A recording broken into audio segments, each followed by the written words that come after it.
It's time to down tools for a bit. Welcome to the ToolShed, the influential podcast for anyone and everyone involved in the building industry. Here's your host, Mick Hawes. Hey there, before we kick off, I want to share a really important thought. 71% of you who watch this channel frequently don't subscribe.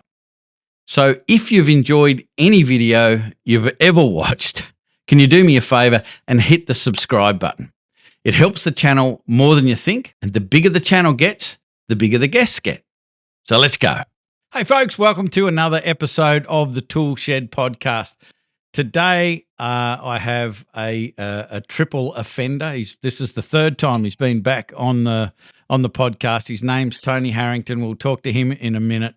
I'm a bit excited about what he's got to talk about because before I hit the go button, we were talking about the workshops he's been doing inside of organizations and talking about financial wellness, which is a term that you don't hear that often, but I'm really excited about that because from my perspective, in Black Belt, we've had a year or two ago an amazing chap by the name of Jackson Milan. He was been on the podcast as well.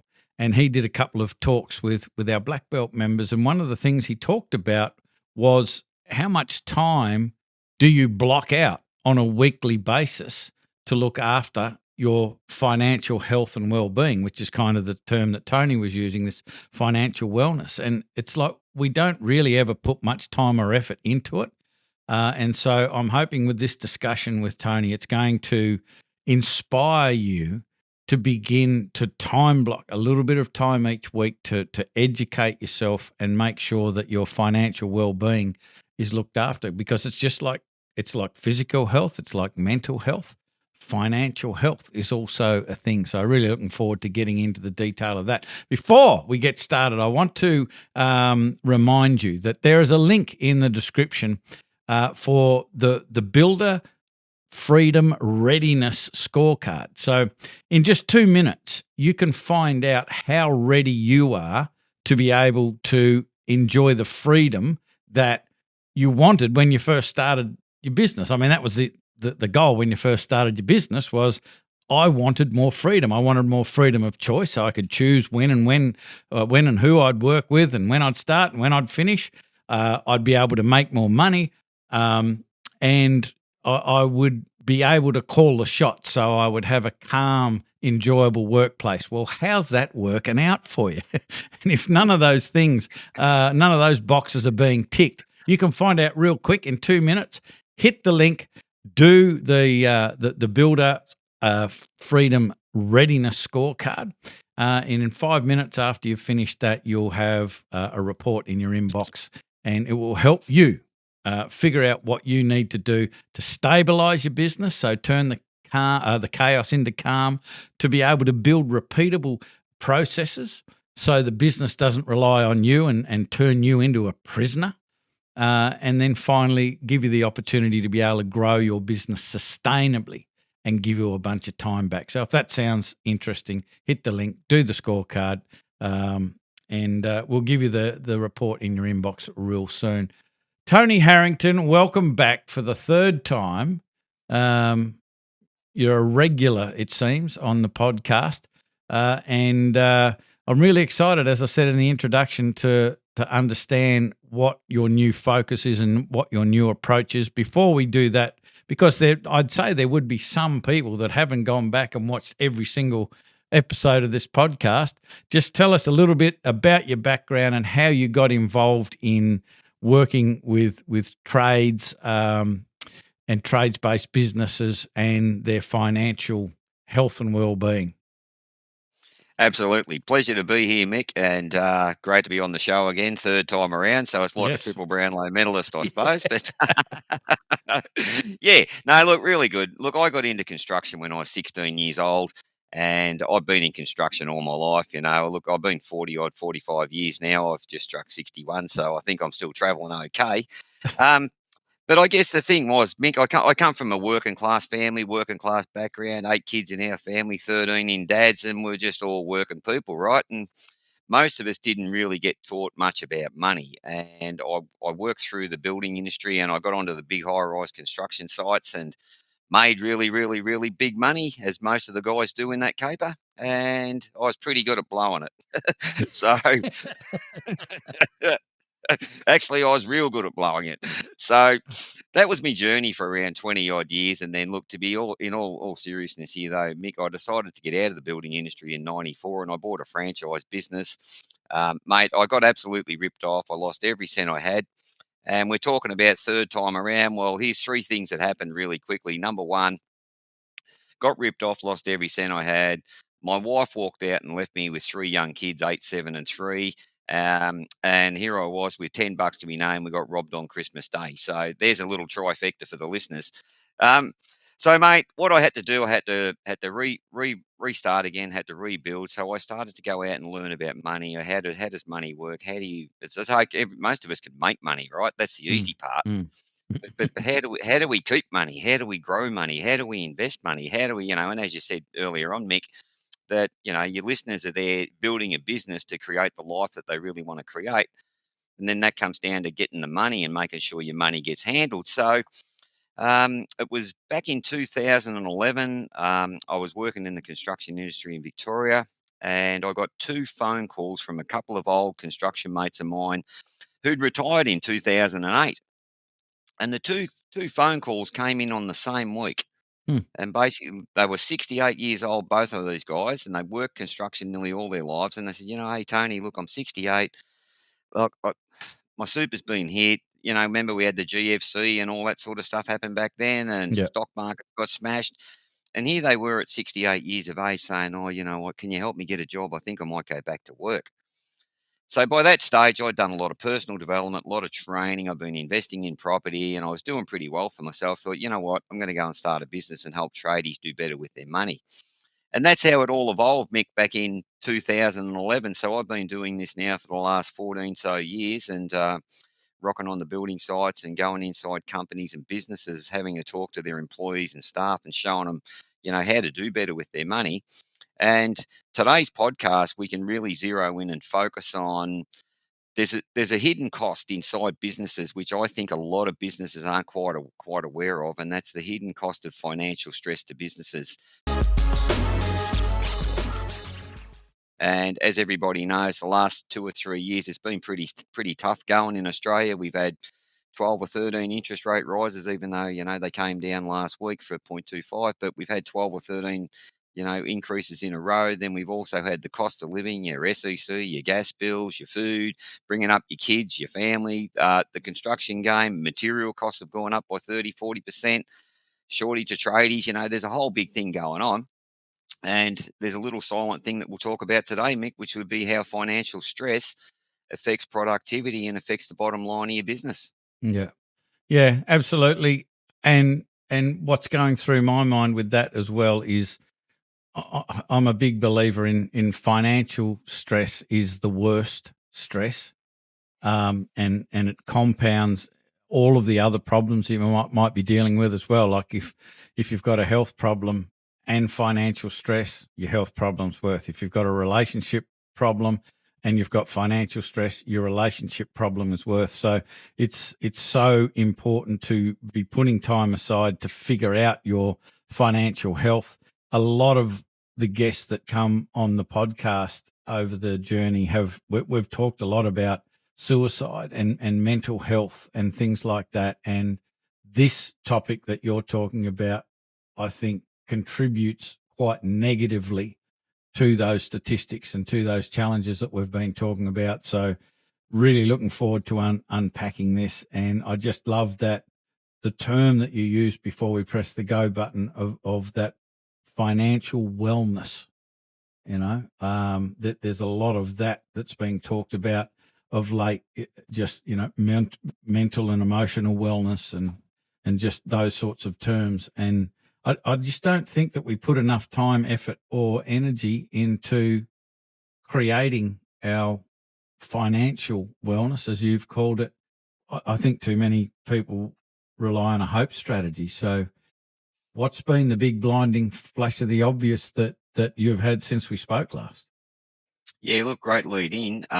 Let's, if we get into all seriousness, 2 out of 3 relationships that end up in divorce, doesn't matter Yes. what industry somebody works in, Yeah. relate that financial pressure or financial stress was a major contributor. Now, that's Relationships Australia. That's their own statistics. So that means 2 out of 3 marriages are really having major money issues. So therefore, you've got family separations, breakups, divorces. And, Mick, I think I told last time, I've seen 13 suicides in the building industry, and I can Mm. share with you that most of those have had a parallel with financial stress, with also, the relationship, the breakdown. Because, you look at the workers, say predominantly, the tradie guy, traditionally we're taught, we're the providers, we're the breadwinner, the responsibilities on us to go out and look after the family. And I know there's a lot of women in the building industry too now, so please don't get me wrong here. Yeah. But it's a lot of the males that are actually, unfortunately going through the suicide. And what I did, Mick, I went into the industry. It was around 5 or 6 years ago now, because I'd had some discussions with some key people in Victoria around what I saw as the problems with financial pressure and stress. And here's what generally happens: you start to earn money, and then as you start to earn more money, you start to spend more money. You're sort of putting more out there. But at the end of the day, it's not so much about how much money you earn; it's about what you Mm. do with the money you earn. Yeah. And I went and surveyed the industry in Melbourne, in Victoria. I surveyed nearly 700 building workers, right? Here's what I found, and this is people who were making anywhere at the time between, say, 1,500 to 1,800 bucks to about 3.5, 4 grand a week, all right, on the big commercial sites. I found that 62% of those people were living week to week, pay packet to pay packet. So as you said, Mick, they don't have a plan. They don't have a strategy. They're just winging it, right? And hoping, well, let's get next payday. If there's any payroll officers listening, or payroll admin people, if you get someone gets paid on a Thursday, they're ringing you up on a Friday because they're out of money or they need some help. That's what I often hear. And I've had businesses sit and tell me this as well. This is what's going on with a lot of their staff and their employees. I also found, Mick, that 84% of people have never been taught anything about money management, financial Mm. management, just the simple basics. And one of the other ones that I found was around, again, it was around the 81, 82% of them had no specific plan at all. They were just winging it, hoping they pay off a house, hope they have enough super, and hope they're going to be okay. Mm. Well, when the stock market crashes and the markets go tumbling down, like we've seen with Trump and the tariffs, it's up and down like a yo-yo, people are stressing out. Mm. And it's the fact that they don't know how to manage money. They don't have a system or a structure in place, and therefore the stress will just continue week to week, month to month, year to year. And as you said earlier, that takes a toll on your mental health, takes a toll on your well-being, it takes a toll on your relationships, it takes a toll on your family, and therefore things start to spiral. The other thing is, we probably know in the building industry as well, Mick, is that work can be pretty spasmodic. You can be in and out of work. We don't get a job working for a government for the next 30 years, and no way, well, I could be here for 30 years. Our industry is pretty transient, depending Mm. on who's got the jobs, who's got the work, contractors out there trying to win jobs, people undercutting one another, all the stuff that goes on, and it all plays out.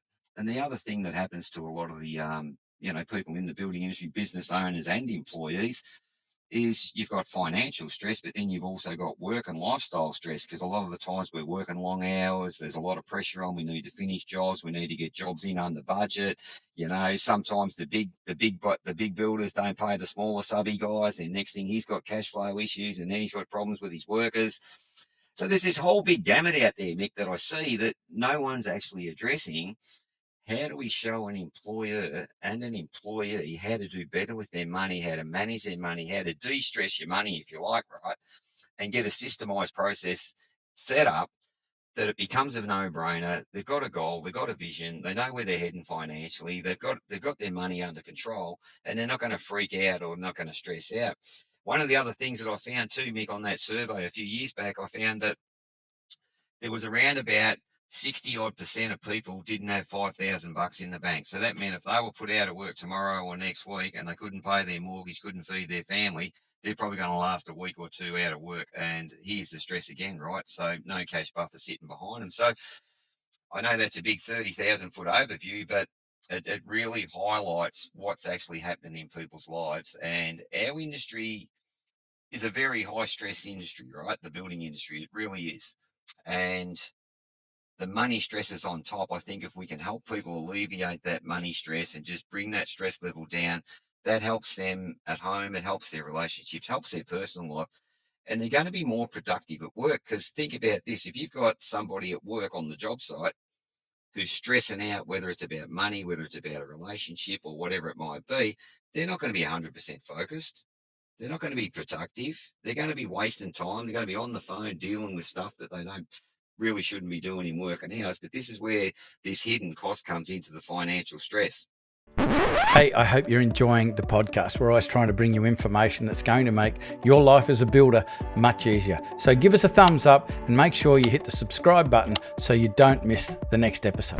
But before that, I want to know what or how you get into people's thinking to change the underlying mindset, because I think that there's a problem, a global problem, and I mean every person, not just people in the building industry. And we've been talking about this a lot in Black Belt of late, and people, most people have this instant gratification process where they want things instantly, and I think that flows across into their financial decisions as well. So instant gratification, that's why we scroll, because we get that dopamine hit, and then it's gone in a moment, and then we need to do it again. And one of our members was telling us the other day that, I won't mention any names, but his wife buys stuff online. I'm sure it's not the only person that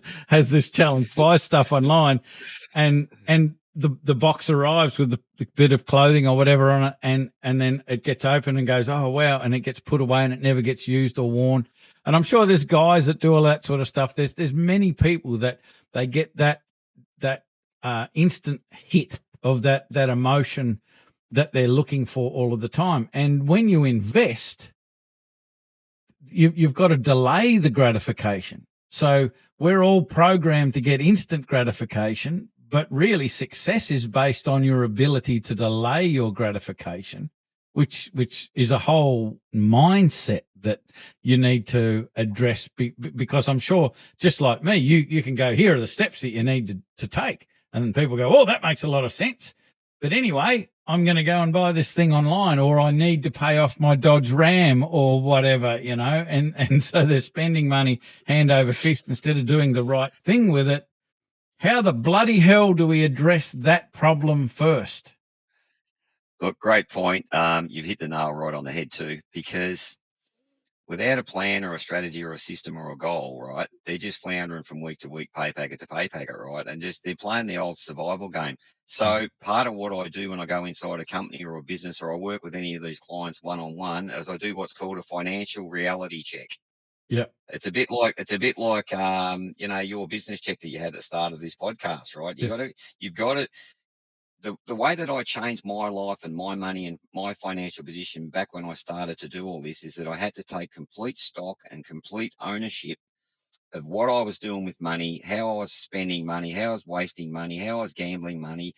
Things that my instant gratification, mate, was having a punt, trying to win a fortune, clean up the bookies, and I was going to go to Vegas and clean up a casino, right? That was how ridiculously I was living at the time. But that happens. So we're emotional creatures, and quite often people start to feel a little bit down, or they get a bit stressed or a bit overwhelmed, and as you say, it's that easy to buy now. You're on your mobile phone, it's all on a credit card, it's easy to just pop on and go, hey, let's grab that, and then you think you're feeling good. But I think the way to turn it around is people need, in my reality check, here's what I do. I show people where they are today right now financially, and I show them where they'll be if they're 15, 20, 25 years from today into retirement. And a lot of people, this is the thing, Mick, they don't think past this week. Mm-hmm. What I've got the capability to do with these financial reality checks is to just put the nail down and say, right, this is where you are based on your current financial position. This is where you're going to be 15, 20 years from today. And Mick, I see almost 8 out of 10 people are going to run out of money and be broke 7.5 years after they retire. Wow. When I give them the reality check, and here's what happens when I'm sitting in a one-on-one appointment or wherever I'm doing my feedback with people that I work with, I give them that feedback, and it's a reality shock for most of them because they're sitting there that one or two things has happened. One, they haven't even thought about it, or two, they've probably looked at their super balance and projected to say they're going to have 300 grand or 400 grand. And the average Australian male right now today is going to retire on 322,000. The average female is 180,000, right? Wow. But here's what they're all missing. Let's presume I've got someone who's, say, 50 years of age today is going to retire at 67, 17 years from today. And their projection is, say, 500,000 at retirement in super, and that's all they've got. Here's what they're forgetting. Every 14 to 15 years in this country, inflation, CPI, the cost of living doubles. So 500 grand today in 15 years from today is going to be worth 250, because if you want to live on $1,000 a week today, you're going to need $2,000 a week because the cost of living's doubled. Yep. Making sense? Yep. Then if all they've got is their super and a stock market crashes, a world event happens or whatever, either before retirement, at retirement or during retirement, they don't have a plan B. So what are they going to do now? So my way of getting into their psyche and getting into the mindset of all this, Mick, is they've got to have that reality check, because that's exactly what happened to me when I turned my world around.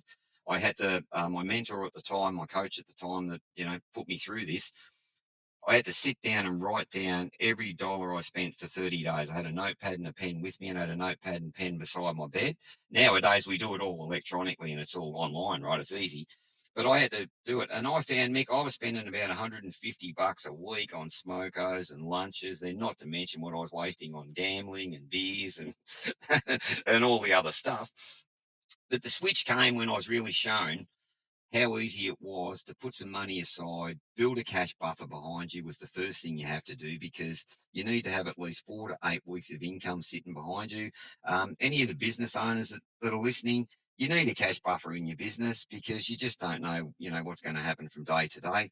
And personal life, for most people that I see, as I said, they don't have $5,000 in the bank. So you need to build a cash buffer, because that gives you that little psychological, just that little bit of a breather if something does go wrong, or if an unexpected cost comes up, or if you do get put out of work for a while, or if you don't pick up another contract for 2 months or 3 months, how are you going to survive? And until it happens, people don't know.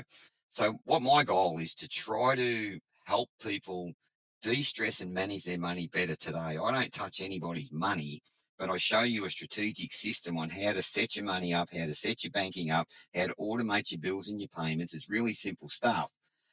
And what it does, it just takes that bit of stress out and helps you build that cash buffer as well, because when you got the cash buffer in play, life becomes easier. And then what I found, Mick, the more that you apply these strategies and techniques, it just seems to be how the universe works. You get more opportunity, you get things happen, more money comes to those who manage money better, right? So I really want to delve into the psyche of someone and say, hey, this is where you're going to be. I get the odd person who says, yeah, I don't give a shit. Well, that's fair enough. And there's plenty of people out there like that, which is fine. Right. But I don't give a shit until they do. Well, true. And yeah, I tell you what I have found, and I've spoken to tens of thousands of tradies in the last 15 or so years, Mick, and I found that a high percentage of people really do care, but they're scared to face the reality, Mick. This is where the problem is. They don't want to face up to the fact that I've seen people working on building sites making $150,000 a year who have got $50,000, $70,000, $80,000, $100,000 in credit card debts. Now, here's the other thing. You mentioned the ramps before. Go and have a look in the car park of all these building sites and have a look what's sitting there. They're driving around in $100,000, $150,000 utes, mate. They've got no tools in the back. There's no wheelbarrows in there. It's like, right. So let's just talk about the overarching potential problem. I'm really interested in your thoughts about this. It's something that we talk about in Black Belt quite a bit, and it's a big focus of mine to try and change the mindset of people in relation to fixing a problem. And if we're talking about a financial problem, I think that you find that people want that. What's the thing that's going to take me from here to there as quickly and as effortlessly as possible, like a fast track, quick fix, that sort of stuff. but they're looking for this thing to add into how they're doing things to take them from here to there. And what I'm picking up from what you're saying is that really the real key, and this is what we've been yabbering on about in our black belt group for a little while lately, is it's the accumulation of these repeating mistakes that people keep making. Like you said, with the smokos and the gambling and buying stuff, they are mistakes. And I remember that we did this session. I'll just tell you a quick story because it really impacted me. We did a session, a face-to-face session with our black belt members last year. And I said, write down all the mistakes that you've ever made in business. It was the most they've ever written in their lives. And they just kept writing and writing. Yeah, a couple of novels. It was War and Peace. But, it was amazing. They're just writing and writing and writing. And I just said, pick one. So some of them had pages of mistakes that they'd made. And I said, pick one and just guesstimate how much that mistake has cost you. So what we were capturing are mistakes that are still existing in their business.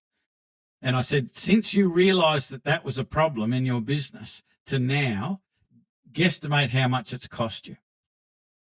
And it was really interesting. Of all of the people there, we had a range of somewhere between $60,000 in total that one mistake has cost.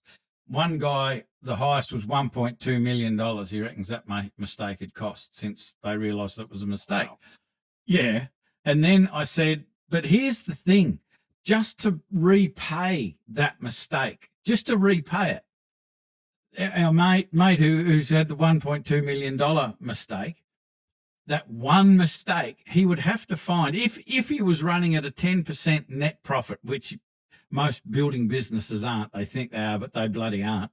But if they were, he'd have to find an extra $12 million worth of work on top of what he was doing to manage just to pay that back. And I said, can you see why we need to identify the mistakes in our business that keep reoccurring, and we need to fix the bloody things? Because it's like running up a hill with a ball and chain tied to your ankle, and you're asking Tony Harrington, give me the magic words, the magic pill to get me up the hill quicker and faster. But you're dragging this big ball and chain of mistakes behind you. And I think, and, correct me if I'm wrong, but your approach is really giving them the key to that ball and chain, and those shackles, those mistakes get fixed. And that's what makes you get up the hill faster, not some magic pill or magic formula. No, there is no magic pill. There is no magic formula. But the thing is, unless someone has got a strategic plan and a goal and a structure that supports that goal to help you get from A to B, what's the path? What are the steps you're going to take to go from here to get to there? And everybody wants to get to retirement and live a comfortable lifestyle, Mick. I don't think we all want to be out there multi-millionaires and duper worth 100 million or any of that bullshit. Yeah. But we just want to be happy and comfortable, look after our kids, look after our families, and bloody be rewarded for all the years of hard work that we put in, right? But if they don't have a plan or a strategy, it's very costly. So you guy with the 1.2 million, let me just quickly share with you now the statistics. PricewaterhouseCoopers, PwC, have done financial wellness surveys inside businesses for the last 18 years. Here's what they found, the latest research and data that come up. This is one for employers to have a look at, because if you're talking about trying to stop leaks in your business and trying to stop gaps in your business that you may or may not even know you have or haven't got, right? And I know that most employers don't even know this, but let's expose it right here. They found that on average, 55% of employees are under financial stress, and on average, they're wasting at least 3 hours a week being unproductive at work. So let's just do some quick maths, right? Really simple.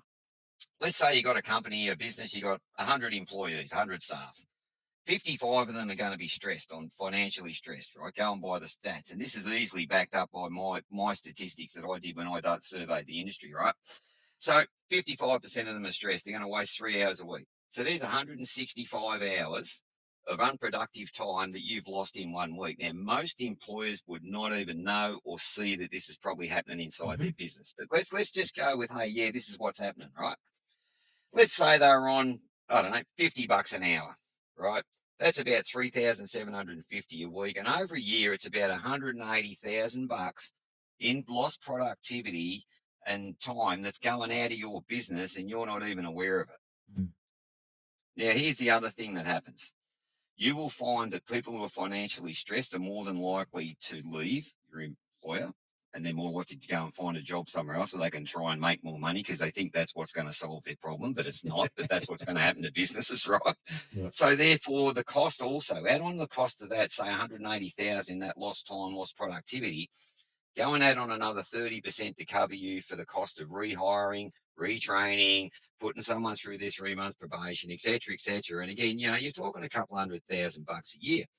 So the surveys that PwC have done, they've also gone and dissected the value of having financial wellness workshops in your company or in your business to alleviate the stress. So therefore, they found that the sick days went down. They found that, on average, people who are financially stressed will take 2.4 days off more than anyone else who's generally working and doing in good health.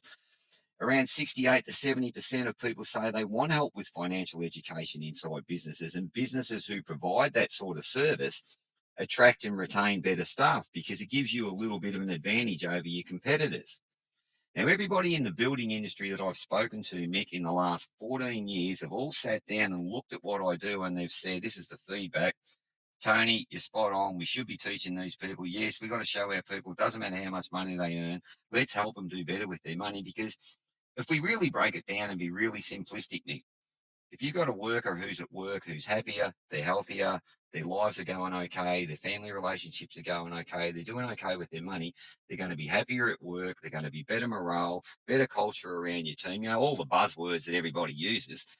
But in all reality, a well-balanced employee is going to be more productive than someone who's there, who's stressed, who's financially stressed, and whose life's not going real good. And my goal was to really give these people the tools and the strategies and the systems that helps them take that stress out of their money, be more enjoyable at work, have better morale at work, be more productive at work. The employer wins, the worker wins, and everybody walks away feeling better. And that's sort of the goal for what I do. And it's not about making people multi-millionaires or any of that rubbish, but it's about getting set and showing people how to structure this up.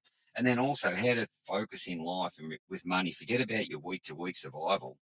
That's not going to get you anywhere. You've got to be focusing a bigger picture long term, and then just put a minor little game plan in. This is not complicated, Mick.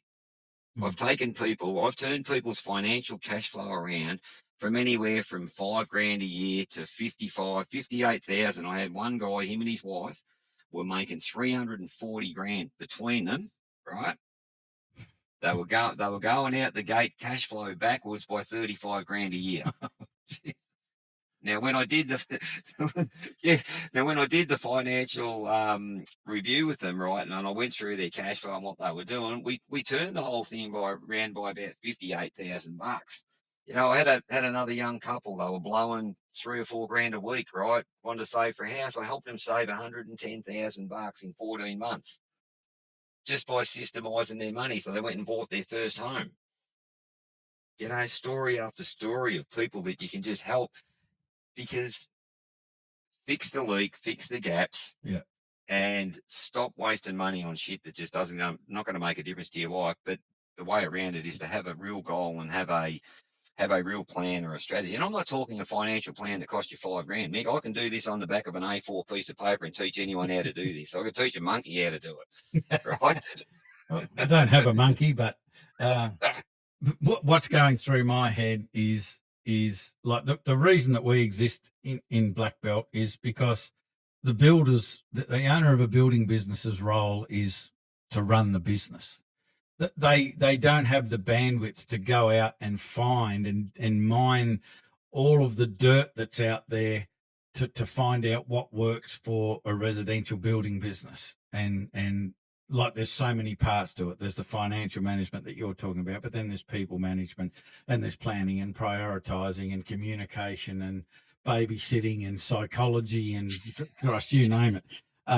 They don't have the bandwidth for that. So I'm out there digging through the dirt, finding the gold, putting it in a format that they can consume readily, easily, and implement it quickly. And it seems to me the same goes for you, that there are people that think that they understand how to manage their financial wherewithal, their financial health, personally and professionally.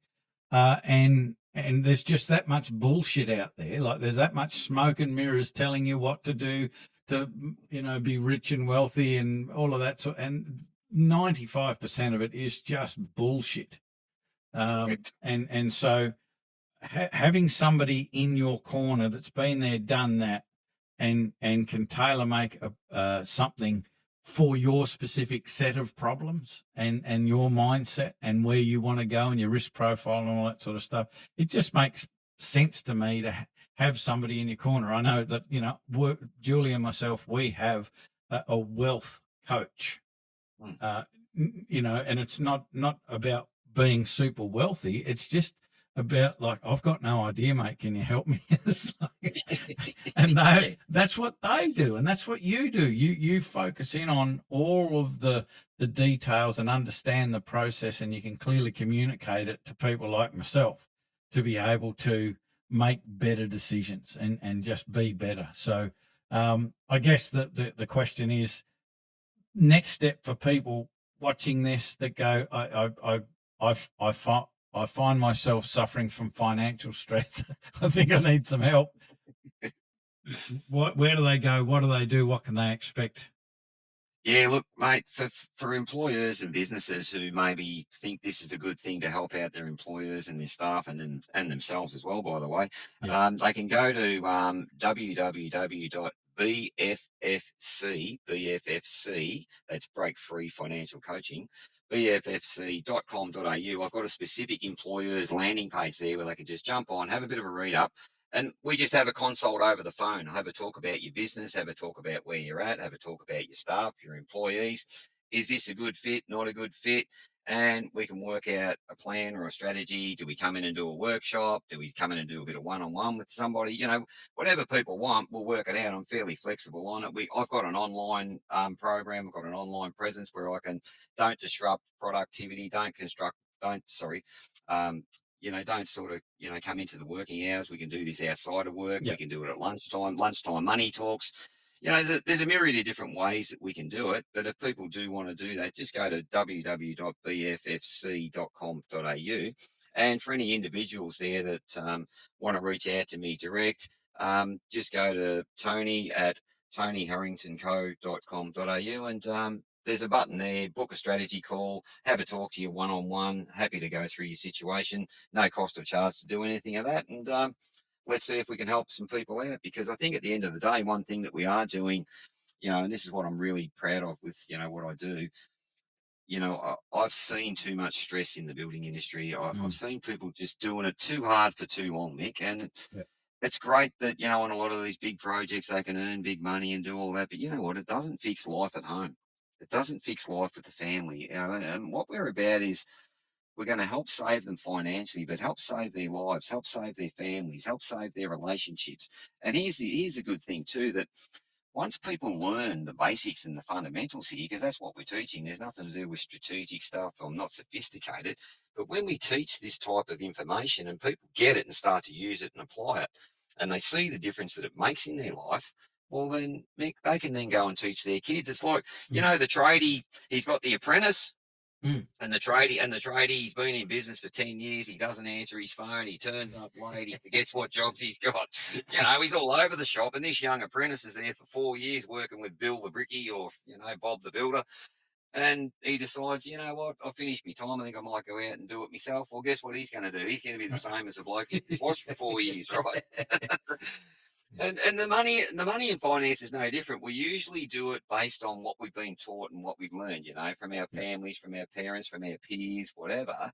And we really don't know what we don't know. And that's why I blew so much money between 1981 and 2000. You spoke about the guy with the 1.2 million. Between 81 and 2000, Mick, I worked it out what I'd earned and what I'd made. And when I had nothing to my name, right, by the way, I'd blown through $750,000 between 81 and 2000. That's what I physically had passed through my fingers. I'd blown, right? Now, what if I hadn't have made those mistakes, Mick? What if I had invested a quarter of it or $100,000 of it? You know what I mean? Yeah. But I didn't know any better because nobody had taught me. I had to Yeah. go out and learn. I got mentors and teachers, same as you in business, Mick. We've got coaches who help us and build us because we can't be the experts. The building companies and the owners of building businesses, they want to focus on building and growing the business. So they want to bring in people around them on the outside who can show them how to do things that will enhance their business, enhance their employees, build their productivity, and build a better team. And therefore, they'll have a more successful business. And I think that's just the basics of everything that I do. Yeah, absolutely brilliant. The all those links that you talked about, they'll be in the description. People can just click on them. We'll make sure they're there to make their journey towards you as frictionless as possible. They don't have to remember any numbers or letters or anything like that, and just click on the button. And just sort of just to retrack, you said like $700,000-800,000 that's gone through your fingers. Just to go back to our old mate who had the $1.2 million mistake. Folks, you've got to remember that was one of the mistakes on a couple of A4 pages full of them. So, like, it just starts to be crazy. And I just think that what you've said today is so important for people to hear. There is no quick fix. There's no magic formula. You've got to stop the bleeding. It's one of the first things. And the bleeding is in your mindset and your priorities. And it's virtually impossible to do yourself because there is so much bullshit out there. You need to have someone who's got the understanding and the runs on the board to they kind of act like, the buffers on a bowling alley. If without those buffers, you end up in the gutter. So you've got to have those, particularly financially. I think we do it mentally and emotionally for builders. It's like so difficult on your own. You've got to belong to a community. You've got to have somebody to talk to about this. It's all well and good to get the theory, read the book, listen to the video or what have you on YouTube. But there's just something to be said to have someone who knows your personal situation in your corner. I think it's just the smartest way to go rather than trying to do it yourself. It's just, old Dan Sullivan says, ask who, not how. Correct. Who can help me? That's right. Yeah. Absolutely. It's interesting, Mick. I've been on a lot of building sites over the years, and I've done a lot of site talks as well, which I can do for others if you want me to come out to your site and have a chat. But quite often after I've done the talk, I've had project managers and site managers pull me aside because they didn't want to talk in front of other people. And I've seen some of these people because they're very highly stressed. They're running multi-million-dollar projects, etc.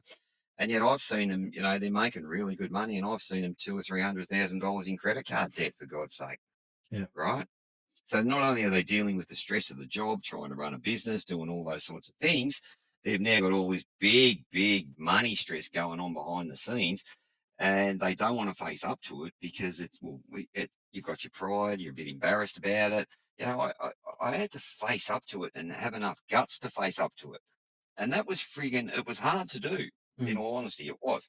And it is hard for people to face that reality. But once you face it, once you just go past that obstacle and go past that roadblock and accept what it is, we can't change what happened yesterday, but we can change what's going to happen tomorrow, next week, next month, next year, right? Yep. And it really just hit home then with what you were saying, that people that are living in these stressful situations really have only got one choice. Do you want to stay the way you are and end up on the shit heap when it comes to money, right? You'll be eating baked beans and 2-minute noodles when you retire. Here's one thing that people don't realise. But it is. Here's one thing that people don't realise. We are heading for a major, and I've said this for a long time now, a major retirement crisis in this country. Mercers have already come out, and so are the big super funds. The average Australian is going to be $500,000 short of retirement money that they're going to need to live a life, because we're living longer, Mick. Yeah. We're all living longer now. And now with AI coming in and the changes that are going to happen to health in the next 3 to 5 years, our life expectancy could go on into our 90s and beyond, right? Yep. you're going to need money to live on if you want to live a half-decent basic life. And I can tell you now, have a look how broke these governments are in Australia right now. They can't go funding our lifestyles. You have to do it yourself. Yeah. So let's sort of round this out, Mick, and I don't want to sound like a broken record here, but listen, take responsibility. Take responsibility for where you're at. Yeah. Accept your current position. It's not right or wrong or good or bad. It just is. You're probably doing the best you can with what you know right now. But here's your choice. You can take a step forward. You can make a change. You can make a different decision today as opposed to the decisions you've been making in the past. And set a goal, put a bit of an action plan in place, systemize your money. And if you want some help, Mick, we're here to give them a hand and give them a chop out, mate. So thank you so much. I appreciate it today. Yeah, brilliant. Thanks very much for being on the podcast.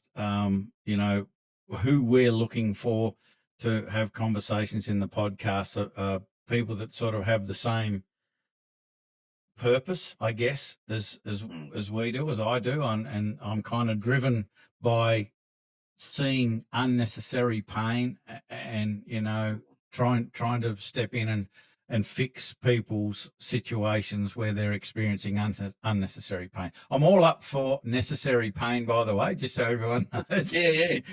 If you need to feel the pain to learn the lesson, all right, that, you know, I'm a big supporter of that. But there is too much unnecessary pain going on, particularly in the building industry.